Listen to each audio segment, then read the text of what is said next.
जुलाना की नई अनाज मंडी में आढ़तियों और किसानों का अनिश्चितकालीन धरना दूसरे दिन भी जारी रहा। धरने के दौरान किसानों और आढ़तियों ने सरकार द्वारा लागू किए जा रहे नए नियमों के खिलाफ जोरदार विरोध प्रदर्शन किया। इस धरने की अध्यक्षता आढ़ती एसोसिएशन के प्रधान पवन लाठर ने की। धरने में सरपंच एसोसिएशन के जिला प्रधान सुधीर बुआना भी पहुंचे और उन्होंने किसानों व आढ़तियों को अपना समर्थन दिया। इस मौके पर पवन लाठर हुए कहा कि लगातार ऐसे फैसले लिए जा रहे हैं जो किसानों और आढ़तियों के हितों के खिलाफ हैं। उन्होंने कहा कि बिना जमीनी हकीकत को समझे नए नियम लागू किए जा रहे हैं, जिससे मंडी व्यवस्था प्रभावित हो रही है। उन्होंने विशेष रूप से किसानों के ट्रैक्टर पर नंबर प्लेट और बायोमेट्रिक प्रणाली को अनिवार्य करने के फैसले को अव्यावहारिक बताया। पवन लाठर ने जानकारी दी कि जुलाना के एसडीएम होशियार सिंह भी धरना स्थल पर पहुंचे थे और उन्होंने बताया कि सरकार द्वारा 2 मांगों को स्वीकार कर लिया गया है, लेकिन आढ़तियों की केवल एक मांग मंडी को 24 घंटे खुला रखने को ही माना गया है। उन्होंने आगे बताया कि अब उनकी मांगों की संख्या बढ़कर 6 हो गई है। नई मांग में बारिश के कारण खराब हो रही फसलों की गिरदावरी कराकर किसानों को मुआवजा देने की मांग शामिल है। धरने पर मौजूद अन्य किसान नेताओं ने स्पष्ट कहा कि जब तक उनकी सभी मांगें पूरी नहीं होती तब तक उनका आंदोलन जारी रहेगा।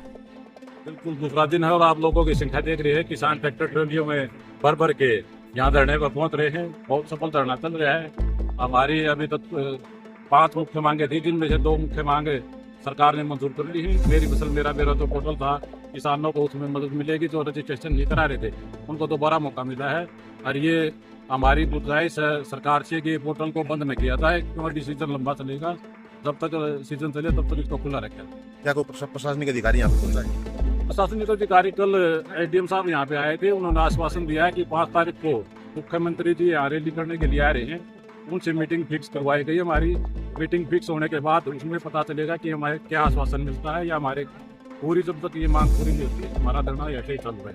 क्या एसोसिएशन 5 मांगों को बनवाने की प्रतिबद्ध है या? लेकिन बार हम आपको बता रहे हैं कि आढ़ती एसोसिएशन का है, लेकिन इसकी अध्यक्षता करी है। ये किसानों का, आढ़तियों का, मजदूरों का सामूहिक धरना है, ये हड़ताल है। तो क्या 5 मांगे पूरी होनी चाहिए या 1-2 मांग? 5 मांग पूरी होनी चाहिए, लेकिन हमारी इसमें एक मांग और जुड़ गई है। आज जो मौसम इतना खराब हो रहा है, इसके लिए सरकार मुआवजा भी दे और उचित मुआवजा दे। और एक लस्टर लॉस की जो दिक्कत है गेहूँ में आ गई है, वो गेहूँ की क्वालिटी खराब हो गई है। लस्टर लॉस होने से किसानों को कट लगेगा। लस्टर लॉस में छूट दी जाए और नमी की मात्रा जो 12% देती है सरकार, उसको बढ़ा के 14% करी जाए। ये हमारी एक मांग और जुड़ी है। सबसे पहले तो आपके सभी दर्शकों को राम राम। और धरना दूसरे दिन भी जारी है, क्योंकि सरकार से जो मांग कर रहे हैं किसान और आढ़ती, सरकार ने अभी तक कोई स्पष्टीकरण नहीं दिया है। उसमें से कुछ मांग तो मान ली सरकार ने, और जो मेन मांग थी बायोमेट्रिक की और गेट पास की, वो सरकार अभी लड़ाई हुई है।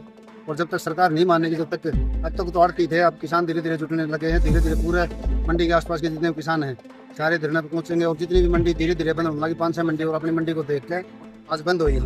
और जब तक सरकार नहीं मानेगी, किसान और आढ़ती ऐसे बैठ रहेंगे धरने पर। कल प्रशासन से बात हुई थी, एसडीएम साहब ने आश्वासन दिया कि मुख्यमंत्री से आप बात करवा देंगे। अगर मुख्यमंत्री ये बात मंजूर करता है तो धरना समाप्त हो जाएगा। अगर मुख्यमंत्री नहीं मानते इस बात को तो किसान और आढ़तियों का धरना चालू रहेगा। नरेंद्र ठांडा, भारतीय किसान यूनियन जिला प्रधान। देखिए, धरना जब तक ये मांगे पूरी नहीं होती है, धरना बिल्कुल ऐसे ही चलता रहेगा। तो इसमें 20 दिन लगो चाहे बिना लागू। सरकार से हमारी मांग है, जो एक गुठा सिस्टम लेके आई है, इसको वापस लेने का काम करे। और जैसे किसान जब फसल अपनी बेचते आ रहा था, इसको ऐसे ही बेच ले जाए, तो किसान कहाँ जाए? परमात्मा भी नाराज है और सरकार भी नाराज है। तो हम सैनी साहब से कहो, पहले क्यों खराब हो गया है, पड़ गया है, कहीं ओले मार दिए हैं, बरसात से काला हो गया भाई, ये हटा ले गुठा सिस्टम और जमींदार की फसल बेचने दे। इससे जमींदार बहुत परेशान और तंग। काफी मंडियों ने समर्थन कराया, जिंदगी खुली होगी तो कल बंद हो जाएगी। शायद वो सरकार की रैली चक्कर में खुलवा दी हो। आज उचाना नरवाना की बंद है और रोहतक की भी बंद है, तो कल शायद पूरा हरियाणा भी बंद हो जाएगा और पूरा किसान भी कौम उठ लेगी।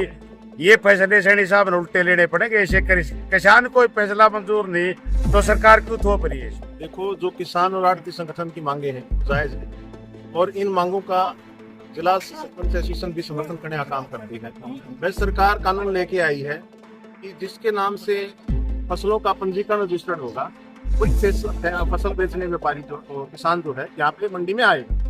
अब ये मुनासिब नहीं है, क्योंकि एक आध किसान का तो संतान भी छोटी है, और अकेला आदमी जब 15-20 एकड़ की फसल का रजिस्ट्रेशन जिसके नाम है, वो फसल कटाएगा, फसल बेचने आए। दूसरा गंभीर विषय इसमें ये है कि वह किसी किसान के पास घर के साधन नहीं है फसल ढोने के लिए, और भाड़े पे किसी भी ट्रैक्टर ट्रॉली को या व्हीकल को यहाँ पे फसल लेके आने का काम करेगा। जब वो रजिस्टर्ड है नहीं नंबर, तो उसकी एंट्री बैन, क्योंकि जिस वाहन पे नंबर लगा होगा वही मंडी में एंट्री करेंगे। बहुत सारे गरीब किसान जो है अपनी फसलें जो है मंडी के अंदर वो बैलगाड़ी में भी लेके आने का काम करते हैं। अब बैलगाड़ी का तो नंबर होता ही नहीं, इसका मतलब कि वो यहाँ पे बैन नहीं होगा। इसके साथ साथ बहुत सारे किसानों के पास ट्रैक्टर ट्रैली का ना होना, अगर वो किराए पे करेगा तो किराएदार भी इतने समय तक यहाँ पर मंडी में नहीं रुक पाएगा, क्योंकि उसने और भी किराया करना है। तो बहुत सारी गंभीर समस्याएं हैं ये किसानों के सामने। तो हम तो एक ही सरकार से, बीजेपी सरकार से अनुरोध करने का काम करें, या तो अपनी जो अमेंडमेंट लेके आए हैं इनको लेके चले गए, उनको बिल्कुल आना चाहिए, क्योंकि वो भी जनप्रतिनिधि है। लेकिन हमारे जुलाना का दुर्भाग्य है, मैं तो ऐसे विधायक का बार बार नाम लेना भी पसंद नहीं करता, क्यों हम उसको पब्लिसिटी देने का काम करें। पब्लिसिटी ख्याति उस आदमी को दी जाती है जो समाज हित को लेके आगे बढ़ने का काम करे और समाज की समस्याओं को उठाने का भी काम करे। वो तो असामाजिक है, उनके बारे में ज्यादा कुछ कहना नहीं चाहता। क्योंकि जब भी कोई फसल आती है उसी टाइम कोई न कोई अड़चन ऐसी लगा हुआ है, बस किसान भी तंग पावे, आड़ती भी तंग पावे। वैसे तो पुराने कानून के तहत देखे जाए तो ये मंडियां खत्म करने का जो कानून था उसी के पर्पज पर चल रही है। अब क्यों आगे क्यों मैं इतनी लगा लो दिक्कत आ रही है, अंगूठा लगाओ, 7 बीघा नंबर लाओ, मेरी फसल मेरा ब्यौरा पर पोर्टल पर चढ़वाओ, उसके बाद यहाँ मंडी में आने के बाद फिर अंगूठा लगाओ, वो वेरिफिकेशन होगी तब उसका डेट पास कर पाओ। ऐसी सुविधा मान लो या तो जमींदार करेगा या आड़ती करेगा, इससे तो सिर्फ एक ही मतलब लग रहा है। अब ये किसान और परेशान है, आड़ती परेशान है, मजदूर भी परेशान है। एक कांटा लगा दिया इलेक्ट्रिक कांटा, उससे मजदूर जो है ना तुलाई नहीं कर रहे। ये बताओ संघर्ष में है ये काम, व्यापार जो है संघर्ष में हो गया, इसमें किसी को कोई फायदा नहीं। जब एक किसान ने अपना माल पोर्टल पर लिखवा दिया मेरा फसल मेरा ब्यौरा पे, अब क्यों ले आया वो, गेट पास भी उसके नाम से कट गया। पिछले साल में भी वही कटता था, हम जैसे भी किसान का माल आया था उसका नंबर था, जो भी पोर्टल पर चढ़वाया उसका नंबर है, उसके तहत जो है ना हम गेट पास कटवा लिया दे, पैसे उसी के खाते में जाने हैं। तो बार्गेनिंग कहाँ होगी? ये तो कुछ सरकार के नुमाइंदे हैं, वही घपला करने की सोच रहे थे। इसी प्रकार की नई नई अपडेट पाने के लिए आप बने रहिए YouTube और Facebook चैनल बोल जुलाना के साथ। जुलाना से विजेंद्र पांचाल की रिपोर्ट।